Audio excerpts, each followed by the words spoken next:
Hello everyone, आज के इस वीडियो में हम डिस्कस करने वाले हैं पेनी स्टॉक्स के बारे में। तो अगर आप चैनल पे फर्स्ट टाइम आ रहे हो, प्लीज़ मेक श्योर कि आप चैनल को चेकआउट करो और सब्सक्राइब जरूर करना। It will be a great help to me. And अगर ये वीडियो पसंद आए तो एंड में लाइक, कमेंट एंड शेयर जरूर करना with your family and friends. तो हम सबसे पहले आज इस वीडियो में समझेंगे कि एग्जैक्टली पेनी स्टॉक्स को लेके लोगों के क्या रॉन्ग अजम्पशंस रहते हैं। फिर हम समझेंगे कि penny stocks exactly financial terms में फाइनेंशियल नॉलेज के अकॉर्डिंगली क्या होते हैं और उन्हीं अजम्पशंस को क्लियर आउट करेंगे।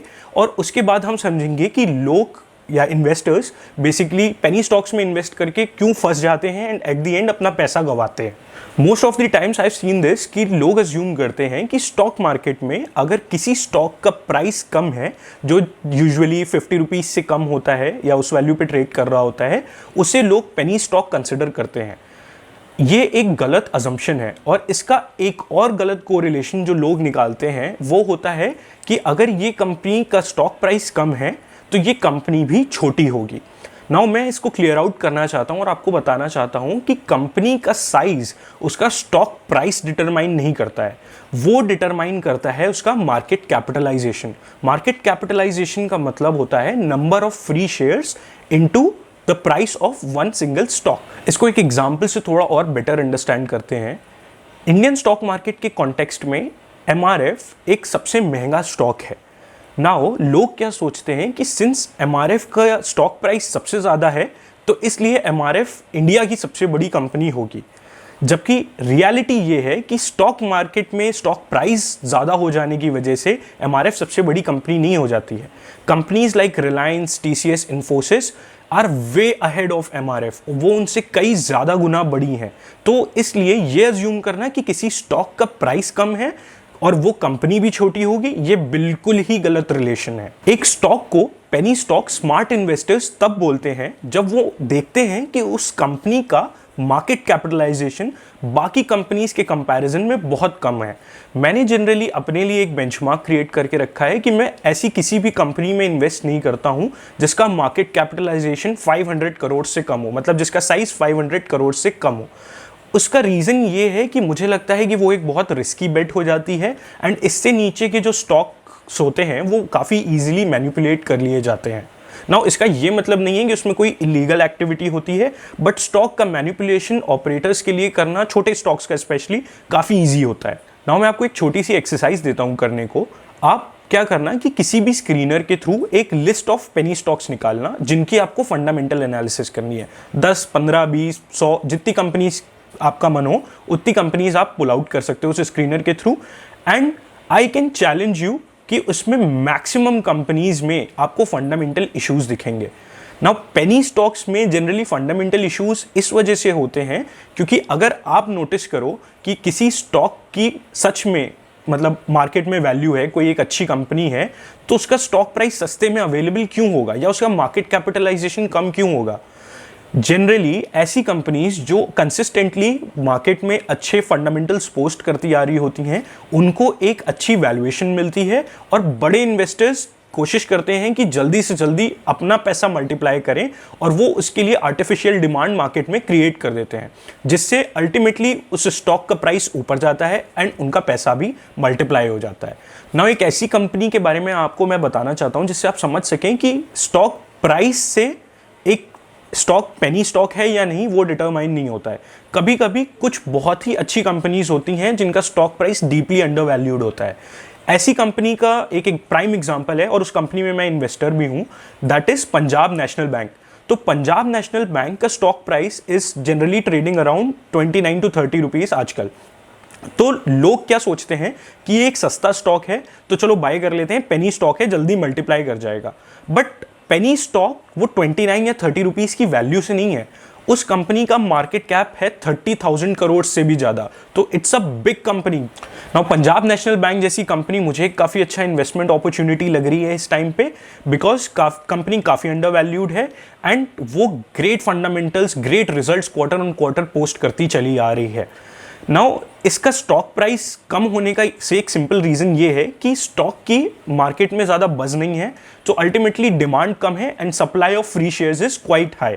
जिस दिन इन बड़े इन्वेस्टर्स डिसाइड करेंगे इस स्टॉक में एंट्री लेने को, this stock is going to again skyrocket. So just on the basis of the stock price आप जज नहीं कर सकते हो कि कोई कंपनी बड़ी है या छोटी है। तो ये एक अजम्पशन था जो मैं चाहता था कि पेनी स्टॉक्स को लेके क्लियर आउट हो जाए लोगों के बीच। अच्छा, अब समझ में आया कि पेनी स्टॉक्स एग्जैक्टली क्या होते हैं, उनमें क्या इश्यूज अराइज होते हैं।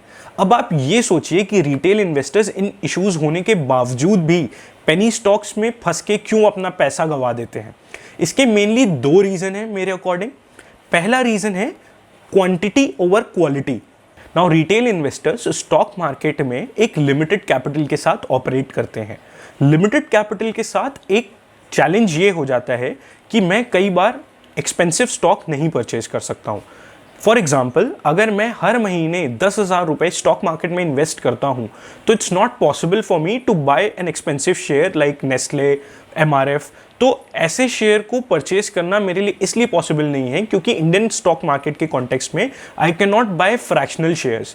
यहाँ पे जो भी मैं शेयर्स परचेज करूँगा उसकी quantity will always be a natural number. तो अगर मेरे पास हर महीने स्पेंड करने को 10,000 रुपये हैं, लाइक इन्वेस्ट करने को 10,000 रुपये हैं, तो कई बारी लोग क्या सोचते हैं कि दैट्स अ कॉमन फिलॉसफी कि 2,000 रुपए के 5 शेयर्स खरीदने की बजाय यार मैं कोई एक ऐसा शेयर देख लेता हूं जो 10-20 रुपए का है, तो शायद मैं उसके 500 से 1000 क्वांटिटीज परचेज कर सकूं। तो यहाँ पे उनका ये माइंडसेट होता है कि मैं ज़्यादा क्वांटिटी ऑफ शेयर्स खरीद लूँ, वो बेटर रहेगा इंस्टेड ऑफ क्वालिटी वाले शेयर्स परचेज करने की जगह। ये कभी कभी उनको फंसा देता है एक ऐसे स्टॉक में जिसमें वो कंटिन्यूसली एवरेज आउट करते रहते हैं और वो स्टॉक टूटता रहता है और उनकी कैपिटल जो है वो इरोड होती रहती है।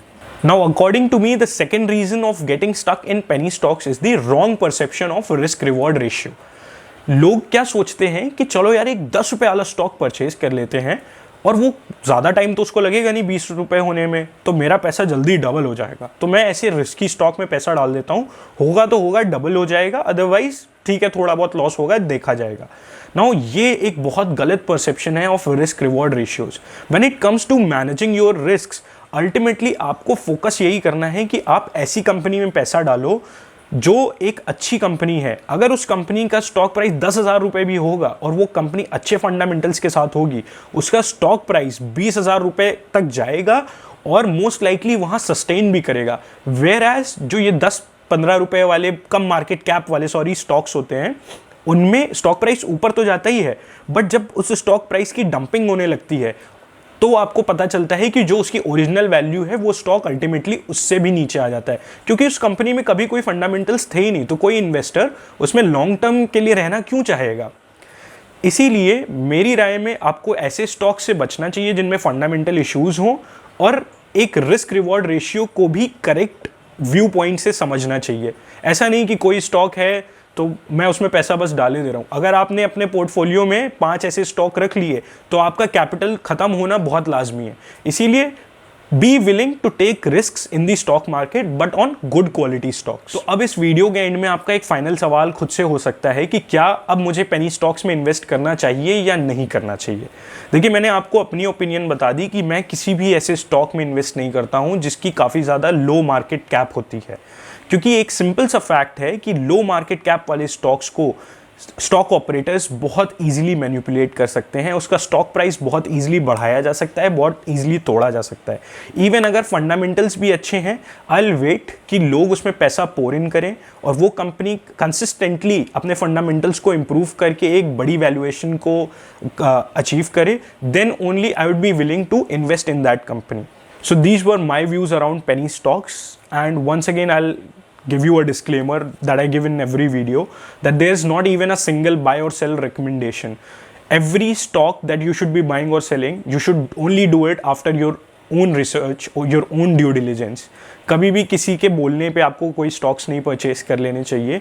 बाकी तो आप लोग खुद ही समझदार हो। It's your own hard earned money and you should know how to exactly invest it. So finally, अगर वीडियो अच्छा लगा है लाइक, कमेंट एंड शेयर ज़रूर करना, एंड फर्स्ट टाइम वॉच कर रहे हो तो सब्सक्राइब ज़रूर करना। मिलते हैं आपसे नेक्स्ट वीडियो में। Bye bye.